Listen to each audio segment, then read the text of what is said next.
નમસ્કાર મિત્રો, સ્વાગત છે તમારું અમારી યુટ્યુબ ચેનલ ઓનલી ઇશ્યુની અંદર। એક સાથે ચાર સિસ્ટમ સક્રિય હોવા છતાં અને ગુજરાતની અંદર આમ તો જોવા જઈએ તો અમુક વિસ્તારમાં red alert, orange alert, yellow alert આટલી બધી મોટી આગાહી હોવા છતાં પણ ગુજરાતની અંદર જોઈએ એવો વરસાદ નથી આવ્યો।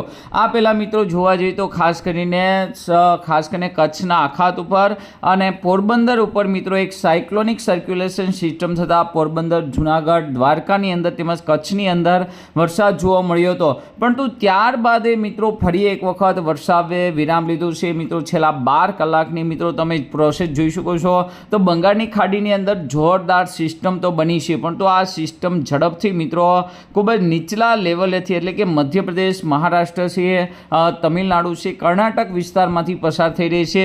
ગુજરાતની ઉપર પણ જોવા જઈએ તો ભેજ ઘણો બધો આવી રહ્યો છે, પરંતુ આ ભેજ એક જગ્યાએ સ્થિર નથી થતો અને જોઈએ તેટલી મિત્રો ઘાટા વાદળો જોઈએ તેટલા નથી અને તેને લઈને જ મિત્રો કંઈક વરસાદ જોવા મળતો નથી। તો આગામી સમયમાં આગામી 10 દિવસ કેવું રહેશે, ગુજરાતના કયા કયા વિસ્તારમાં વરસાદને લઈને મિત્રો મોટી આગાહી છે તેની વાત કરવાના છીએ। તો આ વિડીયોને અંત સુધી જોજો, તેમજ અમારી યુટ્યુબ ચેનલ ઓનલી ઇશ્યુ પર આપ નવા હો તો ચેનલ સબસ્ક્રાઈબ કરી દેજો, તેમજ મિત્રો આ વિડીયોને લાઇક કરી દેજો, તેમજ અમારું ફેસબુક પેજ ઓનલી ગુજરાત વરસાદના સમાચારને ફેસબુકની અંદર પણ ફોલો ન કર્યું હોય તો જરૂરથી ફોલો કરી દેજો।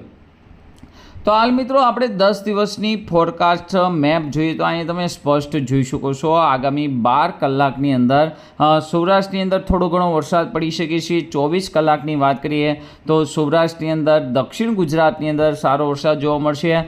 અત્યારથી જોવા મળે તો આગામી 3 દિવસની અંદર ઉત્તર ગુજરાતની અંદર 2 થી 3 ઇંચ, આ સિવાય મધ્ય ગુજરાતમાં અને દક્ષિણ ગુજરાતમાં વરસાદ જોવા મળશે। ખાસ કરીને જામનગરની અંદર એટલે કે સૌરાષ્ટ્રમાં પણ સારો વરસાદ જોવા મળે। આગામી 5 દિવસ ની વાત કરીએ તો સૌરાષ્ટ્રની અંદર એને એ જ પોઝિશન છે, પરંતુ ખાસ કરીને જોવા જઈએ તો ઉત્તર ગુજરાતની અંદર સારા વરસાદની આગાહી છે, મધ્ય ગુજરાત, દક્ષિણ ગુજરાતમાં સારા વરસાદની આગાહી છે અને આગામી 10 દિવસનો મેપ જોવા જઈએ તો અહીંયા તમે જોઈ શકો છો સુરત અને તેની આસપાસના વિસ્તારોમાં સારો વરસાદ પડશે, જ્યારે સૌરાષ્ટ્રની અંદર અને કચ્છની અંદર હવે મિત્રો આપણે સારા વરસાદની મિત્રો આશા ન રાખીએ, કારણ કે બંગાળની ખાડીવાળી સિસ્ટમ છે એ મિત્રો આ રીતે આવી રહી છે અને તેને લઈને જ મિત્રો આ જે ભાગ છે દક્ષિણ ગુજરાત, મધ્ય ગુજરાત અને ઉત્તર ગુજરાત તેની અંદર સારો વરસાદ પડી શકે છે।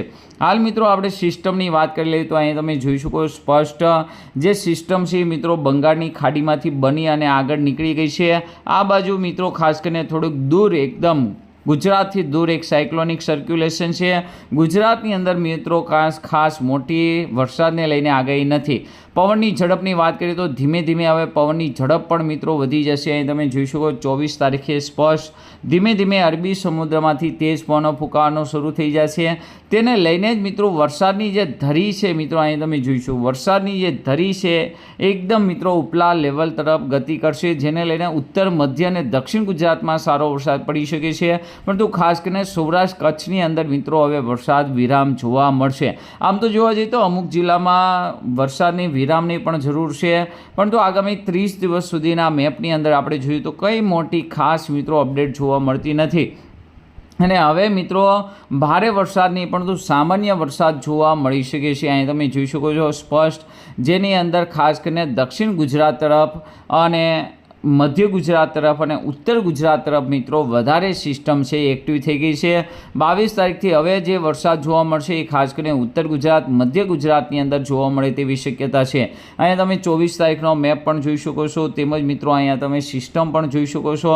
તો ધીમે ધીમે મિત્રો મેપ એક્ટિવ થઈ ગયો છે અને તેને લઈને જ મિત્રો જ્યાં જ્યાં વરસાદ પડશે બંગાળની ખાડીવાળી સિસ્ટમ પણ મિત્રો આગળ વધી રહી છે, પરંતુ આ સિસ્ટમની અસર મિત્રો ઉત્તર, મધ્ય અને દક્ષિણ ગુજરાતમાં જોવા મળે, પણ હજુ સુધી જોવા જઈએ તો દક્ષિણ ગુજરાત, ઉત્તર ગુજરાતમાં પણ સારો વરસાદ જોવા નથી મળી રહ્યો, એટલે કે સિસ્ટમ એક્ટિવ થઈ ગઈ છે પરંતુ વરસાદ છે એ જોવા પૂરો જોઈએ તેવો જોવા મળતો નથી અને તેને લઈને જ મિત્રો ખાસ કરીને ઘણા બધા મતાંતર ચાલી રહ્યા છે કે ખાસ કરીને સારો વરસાદ ક્યારે। તો અહીં આપણે મોસમ રડાર અને ખાસ કરીને વીજળીના કડાકાની મિત્રો 10 દિવસનો મેપ જોઈએ તો આજે મિત્રો અહીંયા તમે જોઈશો બપોર પછી આપણને ભાવનગર, જુનાગઢ છે, રાજકોટ છે, અમરેલી છે, તેમજ મિત્રો સુરેન્દ્રનગરના ભાગ છે, બોટાદના ભાગ છે, મોરબીના ભાગ છે, દક્ષિણ ગુજરાતના ભાગ છે, આ વિસ્તારોની અંદર વરસાદ જોવા મળી શકે છે અને ખાસ કરીને આ બપોર પછી વધારે સિસ્ટમ એક્ટિવ રહેશે. 22 તારીખનો મેપ જોવા જઈએ તો કચ્છની અંદર પણ વરસાદની શક્યતા છે, પરંતુ વધારે વરસાદ તો મધ્ય ગુજરાત, દક્ષિણ ગુજરાત અને ઉત્તર ગુજરાતની અંદર જોવા મળી શકે છે. આ સિવાય 23 તારીખનો મેપ પણ જોઈ શકો છો. ખાસ કરીને 23 તારીખના મેપની અંદર ઉત્તર ગુજરાતની અંદર સારા વરસાદની શક્યતા છે. જો કે અતિમાં અતિ ભારે વરસાદ પડે તેવી હાલ કોઈ શક્યતા દેખાતી નથી.